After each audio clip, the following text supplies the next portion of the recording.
So the jerk in me, Okay. she's always there. The jerk in me is like, no, I feel like if in my mind, men emasculate men. How so?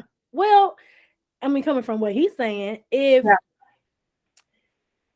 if every time, so go back to your first definition. What was it again? Something about his identity. Yeah, to deprive a man of his male role or identity. So Okay, and then the second one. the example they give is in his mind, her success emasculated him. Okay, we're gonna skip that example because we're not even gonna go down that road. The Okay. second definition was something about weaker or Make something. something or someone weaker or less effective. So if you are eliminating my human side as a man by telling me I can't have feelings, is that not emasculating? Are you not making me like weaker as a person? Because now I'm not navigating life fully. When I tell you that this particular person was literally living like a robot life, like I go to work, I go to my business, I make sure the bills are paid. If my kids want to play cards, they go over there. I go isolate. On vacations, I have to mentally tell myself not to go off by myself. Like, so at this point, if your role is father and husband, okay, let's get into that part. And there are other men telling you that having feelings or having feelings or acknowledging your feelings is what I'll say is making you emasculating. So it's taken away from your role because he don't have conversations with his kids because he don't know how. But they all feel close even though they don't communicate. He has to tell himself to be still because in his mind, as long as you can have whatever you want or not want for stuff, Yeah. the emotional part never shows up.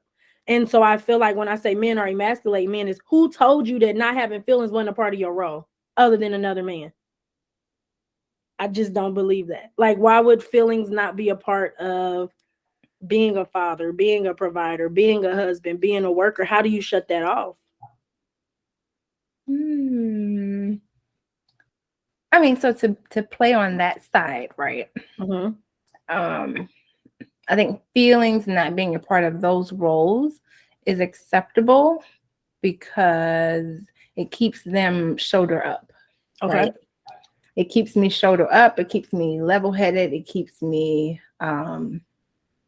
focused on the goal, whether that be generational wealth, right? Whether that be instilling success and what that looks like to my kids and my family. That be being a great provider. If we pour feelings into the mix, then we so I'm speaking for this man or whatever. Pour feelings into the mix, then that removes the block from the shoulder up because now I get to operate maybe waist up, and then that involves all the heart stuff, and that could throw someone off center, right? So then it's not generational wealth. It's not about a provider because I need to go see my son play soccer. Why did I say soccer? I know we all play soccer. Let's go watch him play soccer. I like it. I like soccer. Yeah. So then I'm not focused on the mission anymore, and maybe it is that maneuvering to a different realm that's clearly foreign that can be scary sometimes. So I can see the normalization of not going to therapy because I don't want to touch all that shit. I just want to stay in what's comfortable or what I know has brought me to where I am today. I get that. That makes sense, right? Do I want a man like that? Absolutely not. But it makes sense. It makes sense. It but does. I'm not saying women don't play a role, right? Because there are women that absolutely are like, you don't need to be having no feelings, right? I see some ridiculous memes. Everything a man does is makes him gay or something. Like if he does anything, whatever. So I see it. But when he says that women are doing it, I'm like, let's just say society. If you feel like people are being emasculated, I just don't feel like you can put all the blame on women because who is maintaining the narrative? Everybody. Yeah. Everybody participates in that, right? Yeah. So it's like you can show up as a provider as long as you don't have your feelings. But then when you don't have your feelings, I think the reason it stuck out to me is because right after hearing that is when I had my new client. So it's like, oh, okay. But I can hear it in his voice when it's like, it caused him relationships. It cost him because he wasn't dealing with his feelings and stuff like that. And so my thing is, by telling a man not to go, this ain't about therapy, but if you're telling him that him having his feelings is going to emasculate him, then we also have to talk about what not having them is going to do, which does what? It kind of isolates you from those that you care or love, right? Absolutely. Yeah. Because you just said you don't want a man like that. Oh no. Tell me about your feelings. How was Give me work? all of them. But was it shitty? Did the people get on your nerves today? Tell me all the feelings. Yes. Not yes. just the macho rah-rah shit. Like, I don't want that. No, but Put somebody me below does. the surface, right? Somebody Right? does. Yep. Not I. So now I bring all this up to say, Bree, do you feel like you have ever played a role in emasculating a man? That's what I'm gonna get to today. I'm just gonna ease right into that. According to the definition, it just says make somebody, you said deprive him of his role or identity, or make weaker or less effective. Deprive a man of his male role or identity. I have been told, or it has been shared with me, that I can sometimes. Okay. We just being real, so I'm just asking. We are. So, someone has, we know what? Whatever. I'm gonna get it together. Okay, someone has told me that I give off the energy, or I act as if like you don't need me.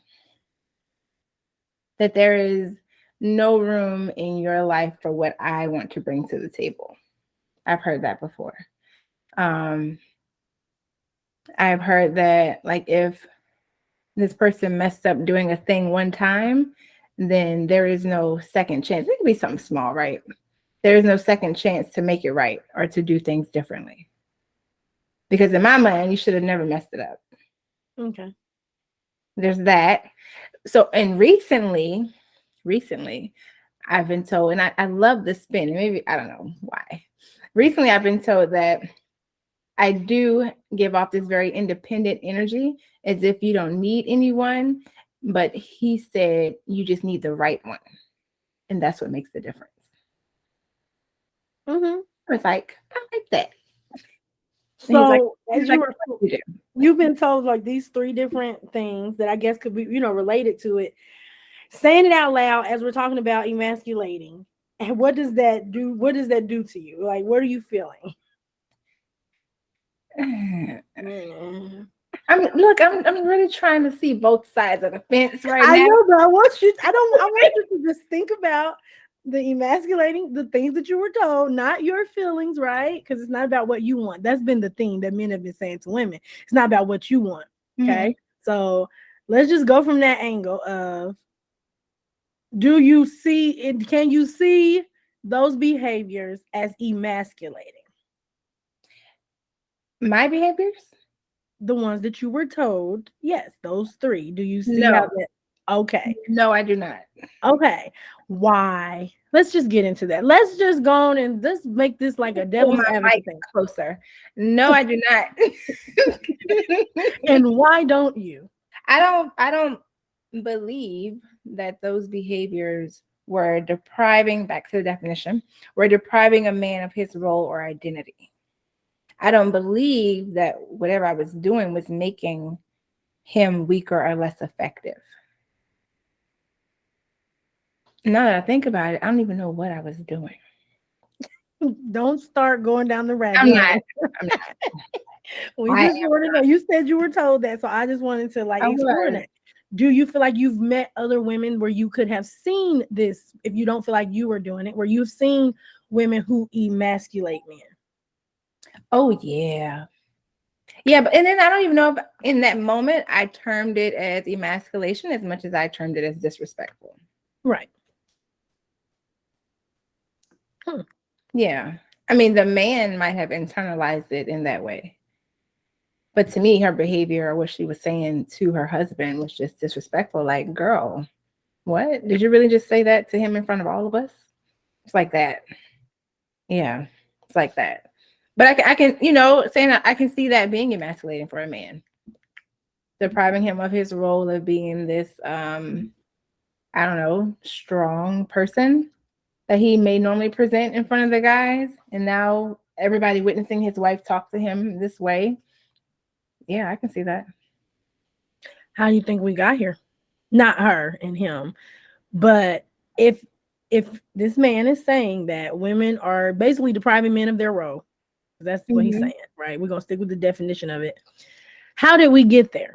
Seeing as men run the world, The men allowed it. So now you put it back onto the men. Okay, and so why do you feel like the men allowed this emasculating to occur? I mean, what is the alternative, right? I let this woman talk to me or do whatever she wants to do. And in her mind, that either checks the box for her ego or she feels heard or seen and she sticks around. The alternative, I address the shit and then she goes away and then what? I'm lonely. So yeah, I said the men allow it. You said the men allow it. Okay, so then that, I got to keep on being Here we go. poking at the bear.